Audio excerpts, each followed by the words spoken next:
मेरा नाम कनिका है। पेशे से मैं एक दाई हूँ। मैंने अपनी जिंदगी में मुश्किल से मुश्किल केस हल किए हैं, लेकिन आज मैं आपको बहुत ही अनोखे केस के बारे में बताने जा रही हूँ। दरअसल यह आज से लगभग 7 साल पहले की बात है। मैं अपने मोहल्ले की बड़ी मशहूर दाई थी। मेरे अंदर यह खास बात थी कि मैं हर एक इंसान का राज जानती थी। मैंने कभी किसी के साथ बिना मतलब के कोई बात नहीं की थी। अपना काम करती और फिर घर वापस आ जाती। लोग अपनी खुशी से जो पैसे दे देते थे, उन्हें मैं खुशी-खुशी रख लेती थी। ज्यादा पैसों की लालच में मैं नहीं पड़ा करती थी। लोग मुझसे कहते थे कि तुम्हारे हाथों में भगवान ने जादू दे रखा है। तुम जिस औरत की भी डिलीवरी कराती हो, वह जल्द ही सेहतमंद हो जाती है और एक सेहतमंद बच्चे को जन्म देती है। लोगों के मुंह से यह बातें सुनती तो भगवान का धन्यवाद करती थी और चरणों में गिर जाती थी। मुझे लगता था कि भगवान ने मुझ पर अपनी कृपा दृष्टि इसलिए की है क्योंकि मैंने बहुत सी लड़कियों को बदनाम होने से बचाया था। बहुत बार ऐसा हुआ है कि बच्चे बच्चियां प्यार मोहब्बत के जाल में फंसकर कोई गलत कदम उठा लेती थी और फिर उसके बाद वो मुझसे सलाह मशवरा लेती थी। लड़की की माँ को अपनी बेटी की गलती का पता चलता था, तो वह यही चाहती थी कि यह बच्चे दुनिया में ना आने पाए। मगर मैं ऐसा करने से इनकार कर देती थी, क्योंकि मुझे मालूम था कि भगवान को यह बिल्कुल भी पसंद नहीं। उसने जिस इंसान को दुनिया में भेजना है, उसे दुनिया में आने से रोकने के लिए हमारा कोई हक नहीं बनता। और मैं मासूम बच्चे को दुनिया में आने से पहले ही कैसे खत्म कर सकती थी। और मैं उन छोटे मासूम बच्चों की जान बचा लिया करती थी। कहती थी कि बेटी, तुम 9 महीने तक यह बच्चा अपने पेट में रखो। अपनी प्रेगनेंसी को सबसे छुपा कर रखो। 9 महीने के बाद जब यह बच्चा इस दुनिया में आ जाएगा, तो मैं यह बच्चा तुमसे लेकर किसी ऐसे खानदान को दे दूंगी, जिसको बच्चे की बहुत जरूरत होगी। वह इस बच्चे का ख्याल रखेगा और उससे प्यार करेगा। उसको बेमौत मारने से अच्छा है कि हम यह बच्चा किसी जरूरतमंद को दे दें। लड़की की माँ जब राजी हो जाती थी, तो फिर मेरे लिए आगे का काम आसान हो जाता था। कहते हैं कि दुनिया में कोई भी बगैर लालच के काम नहीं करता। हर इंसान वही करता है, जिसमें उसको फ़ायदा होता है। मैं जो बच्चे लेती थी, इन्हें बचा तो लेती थी और मैं एक बहुत बड़े बंगले में रहने वाली औरत को दे आती थी। वह एक बहुत ही अच्छी औरत थी। मैं उनको मौसी कहकर बुलाती थी। वैसे तो उनका नाम सरस्वती था और जैसा नाम था वैसे ही उनका नेचर भी था। वह हर समय भगवान की पूजा-पाठ में लगी रहती थी। मैं उनसे सिर्फ़ इतना जाकर कहती थी कि कुछ दिनों में एक नया मेहमान आने वाला है। आप लेना चाहती हैं तो बताएँ। और उसी वक़्त वो मेरे साथ पैसों की बातचीत कर लेती थी। वह कहती हैं कि मैं तुम्हें इतने पैसे दूँगी। आगे फिर मैं बच्चे किसी ऐसे जोड़े को दे दूँगी, जो अभी तक औलाद की खुशी से दूर है और औलाद की खातिर तरस रहा है।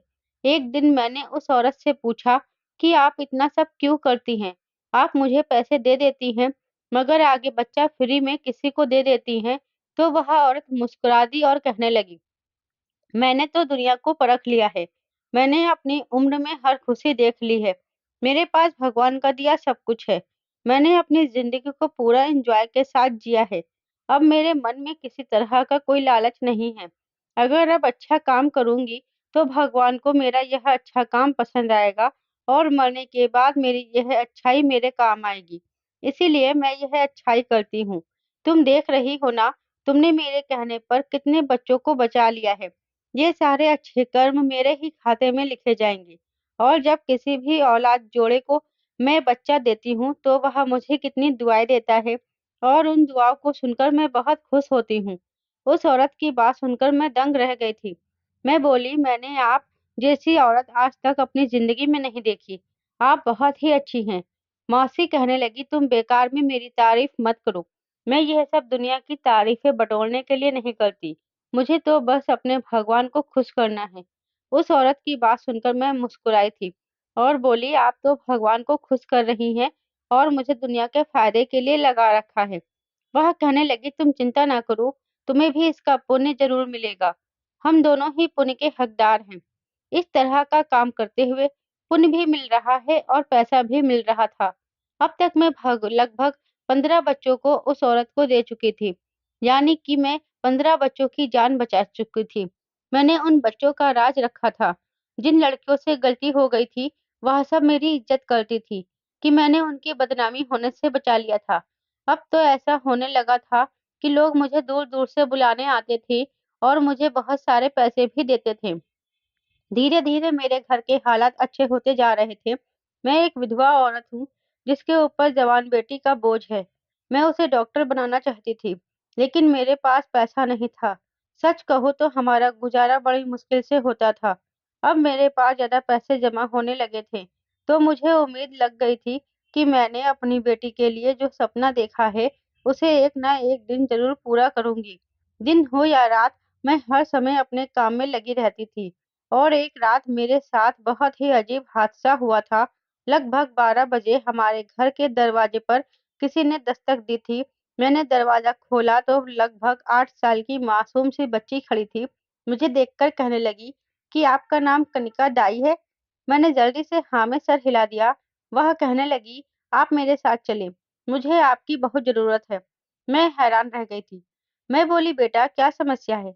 उसने हमारे घर के साथ वाले खेत की तरफ इशारा किया था कि वह एक औरत है जिसे आपकी ज़रूरत है। मैं उसकी बात सुनकर थोड़ा घबरा गई थी।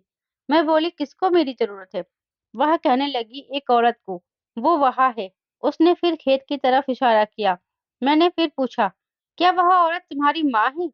उस बच्ची ने ना में सर हिला दिया और बोली, वह एक अनजान औरत है, उसे आपकी ज़रूरत है। वह एक बच्चे को जन्म देने वाली है। मैं हैरान थी, इतनी छोटी बच्ची को यह सारी बातें कैसे पता? मैं बोली, बेटा तुम कहाँ से आई हो? तो वह कहने लगी, मैं तो यहीं रहती हूँ।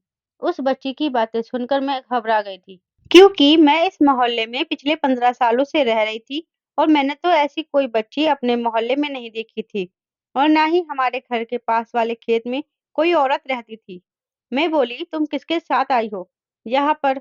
वह कहने लगी, मैं अकेली ही आई हूँ। ये बातें सुनकर तो मैं हैरान थी। मुझे बहुत ज़्यादा घबराहट होने लगी थी। ऐसा लग रहा था जैसे यह बच्ची यहाँ पर खुद नहीं आई, बल्कि उसे भेजा गया है। मैं कहने लगी, मैं रात को कोई डिलीवरी नहीं करती, मुझे माफ़ कर दो। इतना कहकर मैंने दरवाज़ा बंद कर लिया और जल्दी से अपने कमरे में आ गई थी। मैंने अपने कमरे का दरवाज़ा भी बंद कर लिया था। इस समय मुझे बहुत ज़्यादा डर लग रहा था। मैंने ऐसी बहुत सी कहानियाँ सुन रखी थी, जहाँ पर जिन्नत अपने बच्चों की डिलीवरी करवाती है। मुझे यही लगा था कि यह कोई आम बच्ची नहीं है। ज़रूर यह मामला जिन्नत का मामला है। यह कैसे मुमकिन है कि एक बच्ची जिसकी उम्र सिर्फ 8 साल है, रात के 12 बजे अकेली सड़कों पर घूम रही हो? मैं उसकी बात को नहीं मान सकती थी।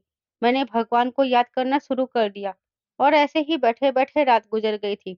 अगली सुबह मैंने मोहल्ले से निकलकर उस बच्ची की तलाश की थी और आस-पास सबसे पूछा भी था, क्या आपने रात में किसी लड़की को देखा था? तो सबने इनकार कर दिया था कि नहीं, वह जो कोई भी थी, वह सिर्फ़ और सिर्फ़ मेरे दरवाजे पर ही आई थी। मैंने ये भी मालूम करवाया था कि रात में किसी के घर कोई डिलीवरी का केस था या नहीं, मगर इस बार भी मुझे सबने ना में ही जवाब दिया था। यानी हमारे मोहल्ले में इन दिनों किसी का भी डिलीवरी होने वाला नहीं था। मैंने उस बच्ची वाली बात को नज़रअंदाज करने की कोशिश की थी, मगर वह तो मेरे दिलो-दिमाग पर ही छा गई थी। मुझसे मोहल्ले वालों ने बार-बार पूछा कि तुम किसके बारे में पूछताछ कर रही हो, मगर मैंने उनको कोई जवाब नहीं दिया था। मेरी हमेशा से ही आदत थी कि मैंने कभी किसी का कोई राज किसी को नहीं बताया था, तो अभी मैं किसी को नहीं बता सकती थी। फिर मैं दिन भर अपने कामों में बिजी रही, यहाँ-वहाँ अपने काम करने के लिए आती-जाती रही। सारे दिन की थकावट के बाद मेरा शरीर दर्द से चूर हो रहा था। घर आई तो बेटी ने चाय बनाकर दी और कहने लगी, मम्मी आप रात के समय काम मत किया करें। आप दिन में कर लेती हैं यही बहुत है। आप अपनी सेहत का ख्याल रखा करें। मुझे आपकी ज़रूरत है। ऐसा ना हो कि आप अपनी सेहत खराब कर लें। मैंने सर हिला दिया और बोली, हाँ बेटा, अब मैं ऐसा ही करूँगी। मैंने भी सोच लिया था कि रात की ड्यूटी अब नहीं किया करूँगी। हम दोनों ने मिलकर खाना खाया था। उसके बाद मेरी बेटी सोने चली गई थी। थोड़ी देर के बाद मैं भी सो गई थी। आधी रात का समय था, जब मेरे घर का दरवाज़ा फिर से बजने लगा था। मैं कुछ भी सोचे-समझे बिना ही दरवाजे पर चली गई थी। नींद में थी, इसलिए कल वाली बच्ची का ख़्याल नहीं आया था। मैंने दरवाज़ा खोला, तो सामने उसी बच्ची को देखकर मैं दंग रह गई थी। उसकी आँखें बड़ी उदास लग रही थी। वह कहने लगी, आप मेरे साथ चलें, उधर खेतों में एक औरत है, उसे आपकी ज़रूरत है। मैं उसको देखकर बहुत ज़्यादा घबरा गई थी। दिल में अजीब-अजीब से डर उठने लगे थे। मैं बोली, बेटा, मैं रात को डिलीवरी नहीं कराती। तुम ऐसा करो, किसी और को बुलाकर ले जाओ। वह लड़की कहने लगी कि मैं जानती हूँ, आप रात के समय डिलीवरी कराने जाती हैं। मुझे सब जानकारी है इस बात की। यह बात सुनकर मेरी जान ही निकल गई थी। मैं बहुत ज़्यादा घबरा गई और बोली, पहले जाया करती थी, लेकिन अब तबीयत की खराबी की वजह से मैं कहीं नहीं जा पाती। इसीलिए मैं तुमसे माफ़ी माँगती हूँ। इतना कहकर मैंने अपना दरवाज़ा बंद कर लिया और अपने कमरे में आकर बैठ गई थी। मैं बार-बार उसी के बारे में सोच रही थी। अगली सुबह मोहल्ले में निकली थी। मैंने लोगों से पूछा तो नहीं था, मगर खुद ही इधर-उधर से खोजबीन करने की कोशिश कर रही थी। आखिर जो वह लड़की मेरे घर आती है, वह कौन है? कोई मुझे सुराग नहीं मिल सका था। मैं अपने घर के पास वाले खेत में भी गई थी। वहाँ जाकर भी उस औरत को तलाश करने की कोशिश की थी, मगर वह मुझे नहीं मिली थी। मेरे दिल में अजीबो-गरीब ख़्याल आने लगे थे। ना जाने वह औरत कौन थी? क्या उसे सच में मेरी ज़रूरत थी? मुझे उस समय उसका साथ देना चाहिए था। मैं बेकार में डर गई थी। मैंने खुद को ही कोसना शुरू कर दिया था। मैंने आज तक हर किसी का साथ दिया था। ना जाने क्यों मैं उस औरत की डिलीवरी नहीं करा सकी। पता नहीं क्यों मेरे दिल में डर बैठ गया था। मैं सारा दिन इधर-उधर घरों में जाती रही और अपना काम करती रही। रात हुई तो फिर से वही लड़की मेरे घर के दरवाजे पर दस्तक देने लगी थी। आज उसकी आंखों में बहुत उदासी लग रही थी। जब हमारे दरवाजे पर आई थी, मैंने दरवाजा खोला तो वही लड़की मेरे सामने खड़ी थी। कहने लगी, आज तो आपको मेरे साथ चलना ही होगा। मैंने कुछ सोचकर उस लड़की से कहा, ठीक है, तुम मेरे साथ मेरे घर में आ जाओ। मैं चप्पल पहन लूं, फिर तुम्हारे साथ चलती हूँ। मैं थोड़ी डरी हुई तो थी, मगर फिर भी मैं उस औरत का साथ देना चाहती थी। मैं उसकी डिलीवरी कराना चाहती थी। मैं उसको इस तरह बेसहारा नहीं छोड़ सकती थी। मैंने कमरे में आकर देखा, मेरी बेटी गहरी नींद में सो रही थी। मैंने उसके माथे को चूमा और चप्पल पहनकर घर के बाहर ताला लगाकर मैं उस लड़की के साथ चल पड़ी। वह लड़की चुपचाप सी थी और मेरे आगे-आगे चलती जा रही थी। मैं बोली, बेटा, तुम लोग कहाँ के रहने वाले हो? तो उसने मेरी बात अनसुनी कर दी थी। मुझे लगा था कि मुझे उससे बात नहीं करनी चाहिए थी, इसलिए फिर मैं भी खामोश हो गई थी। फिर वह खेतों के बीचों-बीच आगे बढ़ती जा रही थी। मैं भी उसके पीछे-पीछे चली गई। वहाँ जाकर मुझे एक औरत के चीखने की आवाज़ आने लगी। वह दर्द से तड़प रही थी। इसका यही मतलब था कि डिलीवरी का समय पास आ चुका था। मैं जल्दी से आगे बढ़ी थी। वह लड़की दर्द से तड़प रही थी। उसने मेरे सामने हाथ जोड़ दिया और कहने लगी, कनिका दाई, मुझ पर दया करो। मैं भी इंसान हूँ। मुझे यूँ बेसहारा मत छोड़ो। उसकी हालत देखकर मेरी आंखों में आंसू आ गए थे। मैंने उसके सर पर हाथ रखा और बोली, बेटी, चिंता मत करो, मैं अब आ गई हूँ। मैंने भगवान का नाम लिया और अपना काम करना शुरू कर दिया। लगभग 1 घंटे के बाद उस लड़की ने एक बहुत ही प्यारी सी बच्ची को जन्म दिया था। उस बच्ची को देखकर वह छोटी लड़की जो मुझे बुलाने आई थी कहने लगी, वाह दीदी, ये बच्ची तो बहुत ही कीमती है।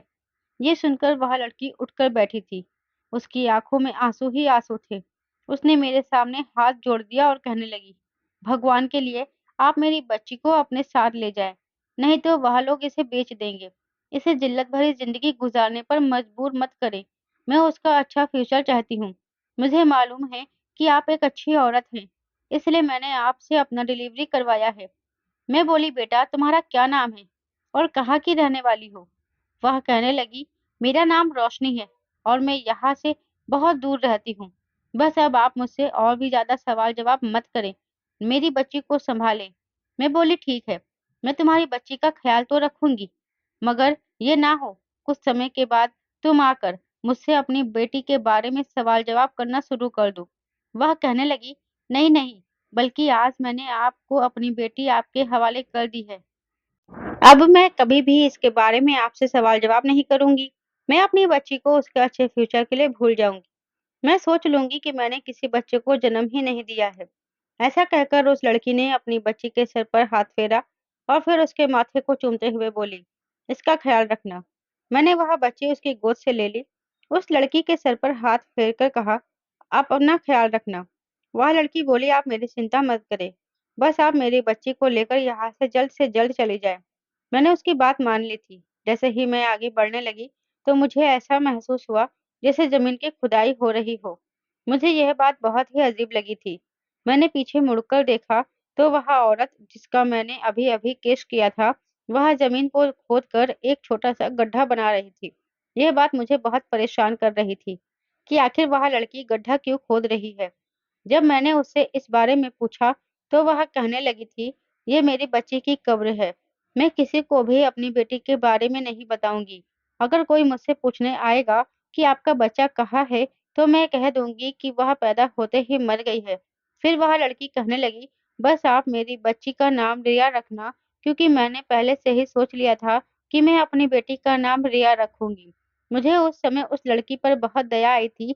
मैंने उसकी बात में सर हिला दिया और अपने घर की तरफ आ गई थी। मुझे बहुत ज़्यादा हैरत हो रही थी कि वह लड़की ऐसा क्यों कर रही है। उस पल तरस भी आ रहा था कि ना जाने वह किस चीज़ से इतनी ज़्यादा डरी हुई थी, कि वह इतना बड़ा कदम उठाने पर मजबूर हो चुकी थी। खैर मैं उस नन्ही-सी बच्ची को अपने घर ले आई थी। उसको नहलाया-धुलाया, साफ-सुथरा किया। अब मुझे सुबह का इंतज़ार था, क्योंकि मैं वह बच्ची उसी औरत मौसी को देने चाहती थी, जिसको मैं शुरू से ही बाकी बच्चे भी देती आई थी। सुबह हुई तो मैं उसी औरत के पास चली गई और उनसे कहा कि मैं एक छोटी-सी बच्ची को लेकर आई हूँ। क्या आप यहाँ मुझसे लेकर पुण्य का काम करवाना चाहती हैं? उस औरत ने मुझे हैरत से देखा था। वह कहने लगी, तुम्हारे पास यह बच्ची कहाँ से आ गई? तुमने तो पहले मुझे इसके बारे में बताया ही नहीं कि तुम्हारे मोहल्ले में कोई औरत बच्चे को जन्म देने वाली है। तब मैं बोली थी कि अचानक ही मेरे पास एक केस आ गया था।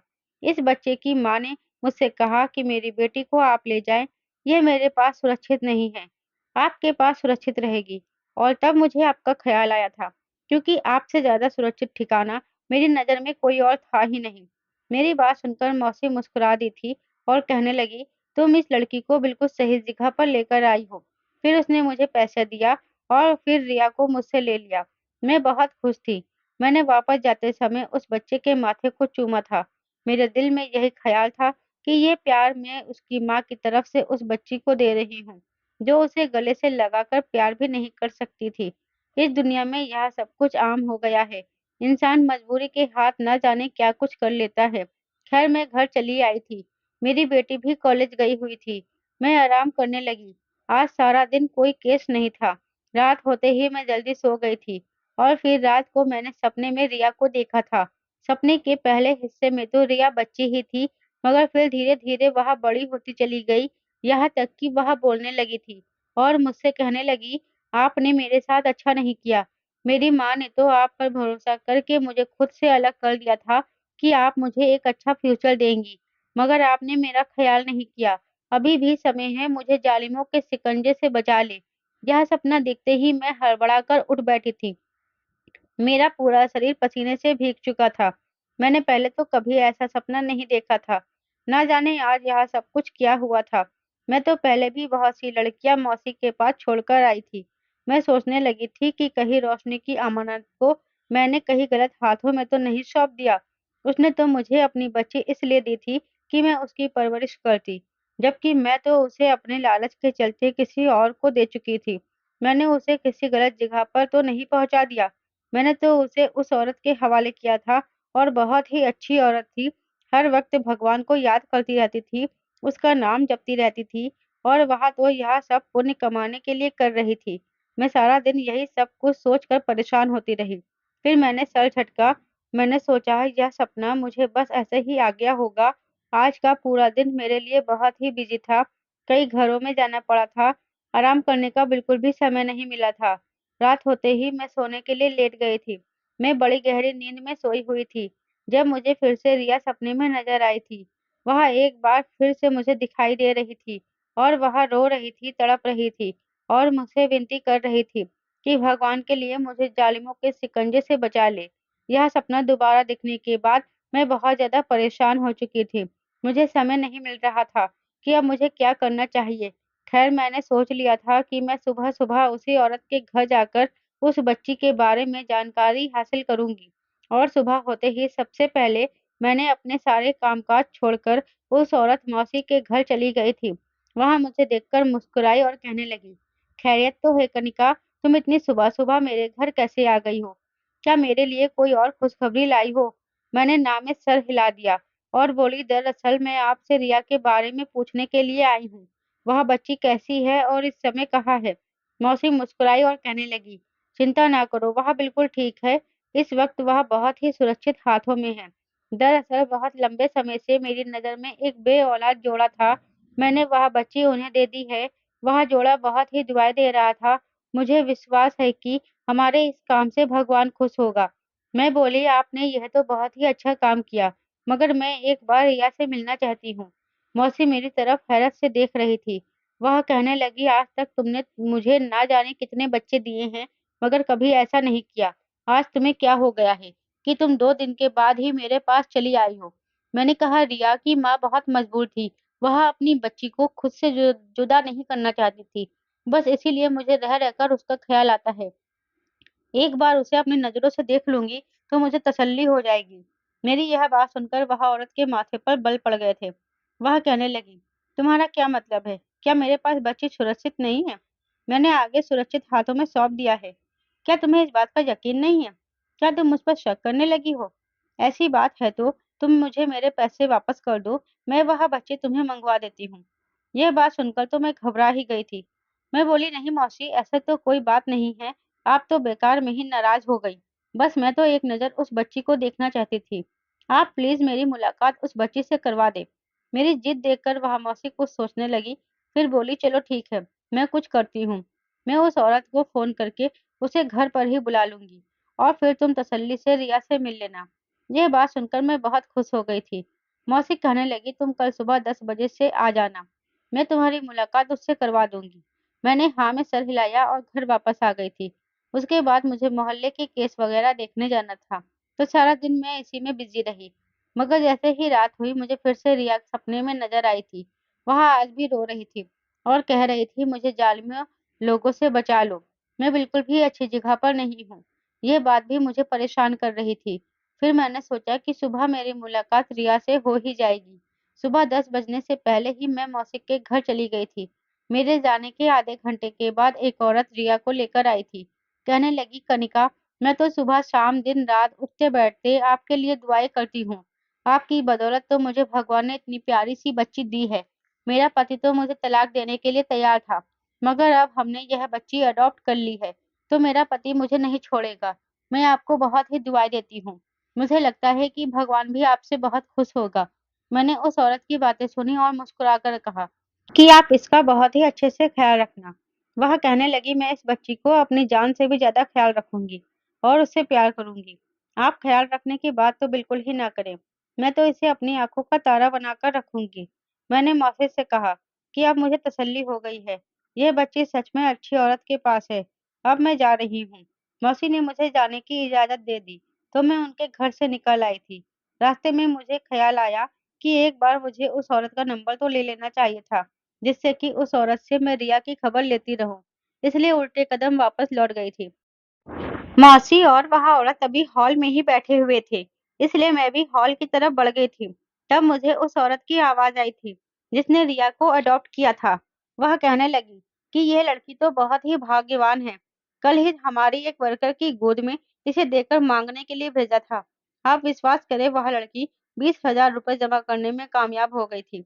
एक दिन में ही 20,000 रुपए कमा लेना बहुत बड़ी बात है।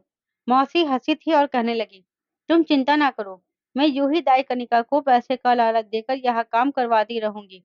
फिर हम अपने बिजनेस को बढ़ाते रहेंगे। मौसी आगे कहने लगी, मैंने पिछले दिन जो लड़का तुम लोगों को सौंपा था, उससे क्या काम ले रहे हो? तो वह औरत कहने लगी, उस बच्चे को एक औरत की गोद में देकर उस औरत से हम अपना माल दूसरे शहर भेजते हैं। वह औरत बच्चे को रास्ते भर रुलाती ले जाती है और उसके रोने की वजह से कोई भी रास्ते में उस औरत की चेकिंग नहीं करता है, जिससे कि हमारा माल आसानी से दूसरे शहर में पहुंच जाता है। मौसी और उस औरत की बातें सुनकर मैं थर-थर काँपने लगी थी। मैं तो मौसी को बहुत अच्छी औरत समझती थी, फिर वह यह सब कैसे कर सकती थी? मैं जल्दी से उल्टे कदम उस घर से वापस निकल आई थी और भागते हुए पुलिस स्टेशन पहुंच गई थी और फिर मैंने उन्हें सारी कहानी बता दी। पुलिस ने मेरे नाम से एफआईआर दर्ज भी कर ली थी और फिर मौसी समेत उसके पूरे गिरोह को पकड़ लिया था। बाद में पता चला था कि हमारे शहर में आधे से ज़्यादा जुर्म की जड़ मौसी ही थी। वह मेरे अलावा और भी दाइयों से बच्चा लेती थी और उन्हें अपने काम के लिए इस्तेमाल कर रही थी। किसी से भीख मंगवाती थी, तो किसी के ज़रिए अपना माल दूसरे शहर पहुँचाती थी। इसके अलावा भी बहुत से घिनौने काम करवा रही थी। कुछ लड़कियों को तो इन्होंने कोठे पर भी बेच दिया था और कुछ लड़कियां बाहर विदेश के लिए बेची जा रही थी। पुलिस ने सारे ही बच्चे अनाथ आश्रम में पहुंचा दिए थे, लेकिन रिया को मैं अपने साथ अपने घर ले आई थी। मैंने रिया की परवरिश अपनी बेटी की तरह ही की। मुझे पता चला था कि रिया एक तवाइफ की बेटी थी और रोशनी नहीं चाहती थी कि उसकी बेटी भी उसके धंधे में आए। इसलिए वह डिलीवरी के समय जंगलों में पहुंच गई थी और आकर छुप गई थी। उसने अपने बच्चे को जन्म दिया और फिर अपने ठिकाने पर चली गई थी। रिया सच में बहुत खुशकिस्मत बच्ची साबित हुई थी। उस बच्ची के ज़रिए मुझे भगवान ने माफ़ी माँगने का मौका दिया था। उस बच्ची की अच्छी परवरिश करने के बाद मुझे लगता है कि भगवान मुझे माफ़ ज़रूर कर देगा। हो सकता है भगवान ने रिया को मेरे पास इसीलिए भेजा हो कि उसके ज़रिए मैं मौसी का पर्दाफ़ाश कर सकूँ और बच्चों को उसके जुल्मों का शिकार से बचा सकूँ। आज मैं रिया को अपनी बेटी की तरह पाल रही हूँ। रिया धीरे-धीरे बड़ी हो रही है और मुझे ही अपनी माँ समझती है। आज मैं गर्व से सर उठाकर कह सकती हूँ कि मैं 2 बेटियों की माँ हूँ। दोस्तों, उम्मीद करती हूँ आपको मेरी कहानी पसंद आई होगी। कहानी पसंद आई है तो वीडियो को लाइक और शेयर करें। चैनल पर नए हैं तो चैनल को सब्सक्राइब ज़रूर करें। साथ ही बेल आइकन को प्रेस करें जिससे वीडियो की अगली अपडेट सबसे पहले आपको मिले।